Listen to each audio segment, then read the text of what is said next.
Assalamualaikum warahmatullahi wabarakatuh. Perkenalkan, nama saya Anissa Nuraini, NIM 14014219293 dari Prodi Pendidikan Guru Sekolah Dasar Fakultas Ilmu Pendidikan Universitas Negeri Semarang. Di sini saya akan menjelaskan tentang sistem gerak pada tumbuhan. Sebelumnya, saya juga berterima kasih kepada Ibu Dr. Anda Sri Sulistiorini MPD selaku dosen pengampu mata kuliah konsep dasar IPA. Yang pertama, pengertian gerak pada tumbuhan. Gerak tumbuhan adalah penyerapan rangsangan yang datang baik dari dalam maupun dari luar tubuh tanaman itu sendiri. Oleh karena itu, terjadinya gerakan pada tanaman merupakan indikasi dari adanya iritabilitas. Gerakan yang terjadi pada tanaman itu disebabkan karena adanya rangsangan yang merupakan bagian dari sistem organ pada tanaman ini. Stimulus yang dapat membuat tanaman bergerak yaitu cahaya, sentuhan dan perubahan gravitasi serta suhu. Yang pertama, gerak pada tumbuhan berdasarkan sumber stimulus. Gerak endonom. Yang pertama, protoplasma. Contoh gerakan yang tidak terpengaruh oleh rangsangan yang terlihat pada sel-sel elodia. Yang kedua, pergerakan kromosom. Dalam nukleus sel juga dapat dilihat selama proses pembelahan berlangsung. Dibagi menjadi dua, yaitu pembelahan mitosis serta pembelahan meiosis. Yang ketiga, kulit kering tanaman rusak. Maka itu akan membuat suara dan menghasilkan gerakan. Yang terakhir atau yang keempat, ada gerakan yang terjadi pada gigi peristomal. Gigi tersebut bergerak di sisi sporangium yang ditemukan dalam organisme lumut.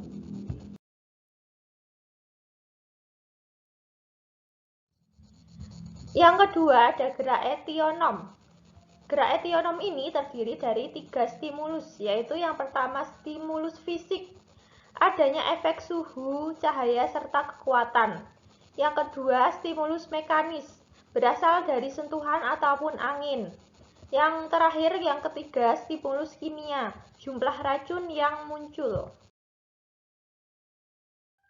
Kemudian yang kedua, gerak pada tumbuhan berdasarkan arah stimulus. Gerak tropisme. Gerak tropisme ini dikategorikan menjadi dua kelompok, yaitu yang pertama tropisme positif, yaitu salah satu jenis gerakan yang terjadi karena mendekati arah rangsangan. Yang kedua, tropisme negatif, yaitu salah satu gerakan yang terjadi karena menjauhi rangsangan. Gerak tropisme berdasarkan dengan sumber arah rangsang dapat dikelompokkan menjadi 6 macam, yaitu pertama, geotropisme disebabkan oleh adanya rangsangan dari gravitasi. Kedua, fototropisme disebabkan oleh pengaruh dari adanya rangsangan cahaya. Ketiga, tigmotropisme disebabkan karena adanya sentuhan yang mempengaruhi gerak tumbuhan. Yang keempat, hidrotropisme disebabkan karena adanya stimulasi yang berasal dari air. Yang kelima, termotropisme dipengaruhi karena adanya stimulasi yang berasal dari suhu udara. Yang keenam, kemotropisme dipengaruhi karena adanya stimulasi yang berasal dari zat kimia. Nasti. Gerakan nasti dapat dibedakan menjadi beberapa macam. 1. Fotonasti adalah sebuah gerakan yang terjadi akibat adanya pengaruh dari stimulasi cahaya, misalnya yang terjadi pada kembang pukul 4 atau Mirabilis jalapa.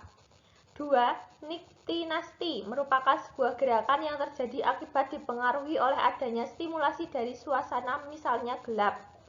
Ketiga, termonasti adalah sebuah gerakan nasti yang dipengaruhi karena adanya pengaruh dari suhu udara.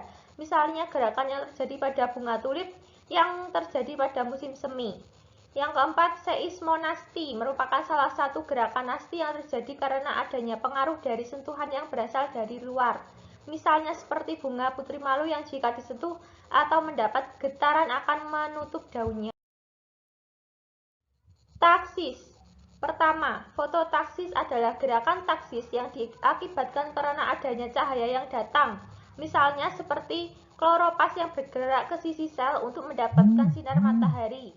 Kedua, kemotaksis merupakan sebuah gerakan taksis yang diakibatkan karena adanya stimulasi yang berasal dari zat kimia, misalnya seperti yang terjadi pada sel gamet tanaman lumut, karena gamet jantan akan bergerak mendekati gamet betina. Ketiga, galvanotaksis adalah gerakan taksis yang diakibatkan karena adanya pengaruh dari arus listrik yang mengalir. Inilah daftar pustaka dari materi yang saya sampaikan.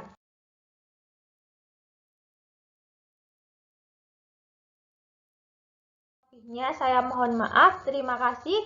Wassalamualaikum warahmatullahi wabarakatuh.